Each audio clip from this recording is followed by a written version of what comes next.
ఓ కష్టపడితే గానీ ఆవిడ ఈ రోజున పిల్లలుగా మీరంతా ఈ పొజిషన్లో ఉన్నారు.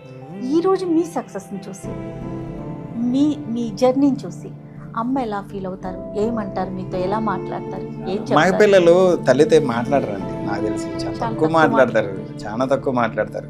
తిన్నావా ఉన్నావా ఇంకా 2-3 మొక్కలే, కానీ అవునండి. తల్లి గురించి క్యారీ అవుతానే ఉంటుంది బ్రెయిన్ లో. ఆ, క్యారీ అవ్వకుండా ఎలా ఉంటుంది. ఇప్పుడు మా అమ్మ లాస్ట్ మొన్న సంక్రాంతికి బాగా సిక్ అయిందంట. ఓకే.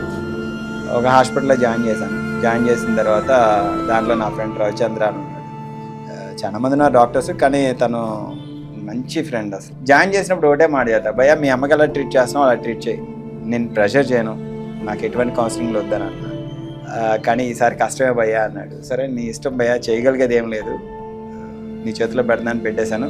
15 రోజులు మార్నింగ్ ఈవినింగ్ తిరుగుతానే ఉన్నాను. ఫస్ట్ 3 days అయితే అసలు లైన్ కదిమ తర్వాత అది నిదానంగా అందుకుంది.